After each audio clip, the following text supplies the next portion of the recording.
I am simply overwhelmed.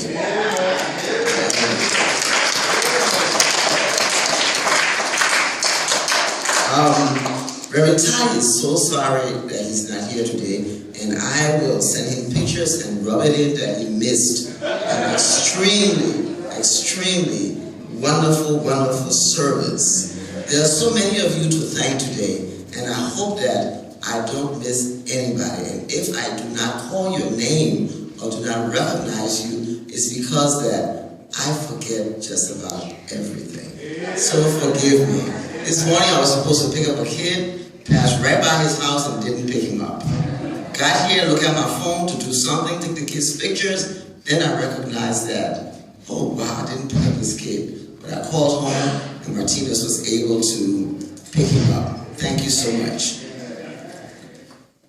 Wow, what a service. What a service.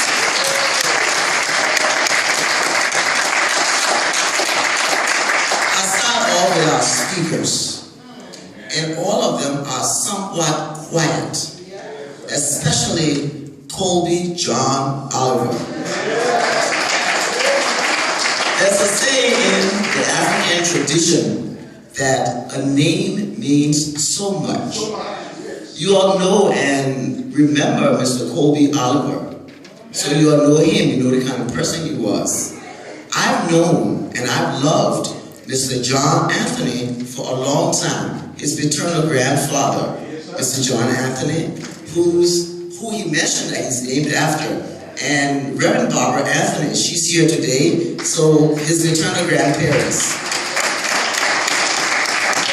So Colby has a lot to live,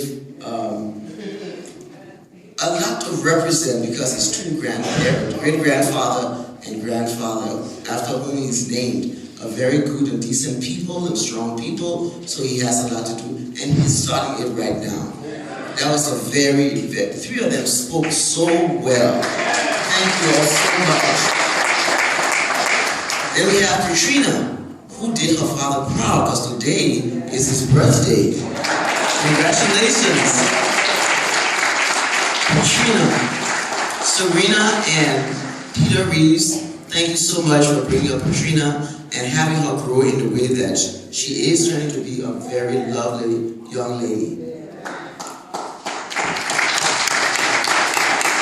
Then Otis has such a powerful voice. The son of Tyler and Yama Dennis. Thank you so much for Otis. Quiet, but he can stand on his own. So thank you so much for Otis. Then we have our children's choir, the Cosmopolitan Choir. Thank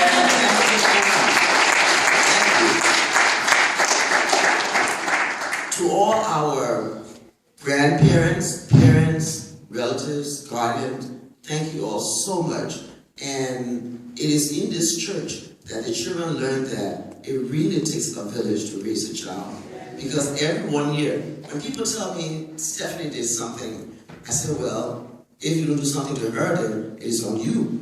Because whatever it is that she does, you take care of her. Okay, so we are so pleased and proud of our children today. Very, very pleased. And another quiet person who is getting out of his shell little by little by little. Hence, he was purposefully picked to be our liturgist this morning. Give it up.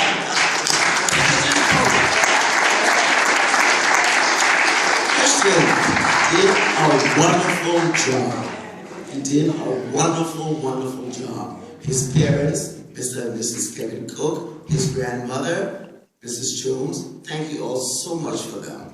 And all of the kids who perform here today, parents, grandparents, thank you. I can't call all of your names, but thank you all so very, very much. And it is the children in this church were always here. They've always been here. But they were awakened some time ago by somebody who thought that, you know what, when I was growing up, I had people who molded me, who mentored me to be where I am today. And so I would start a special service, a special mission, a special a special thing in this church, just to include our children.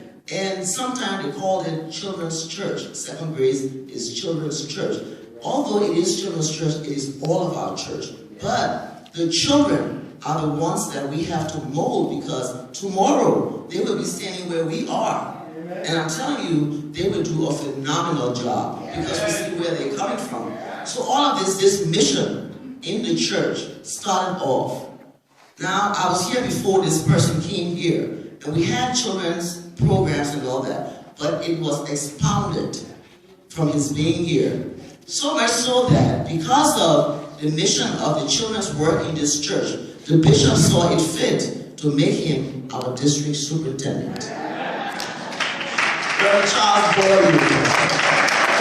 And we asked him to please come and give us some remarks.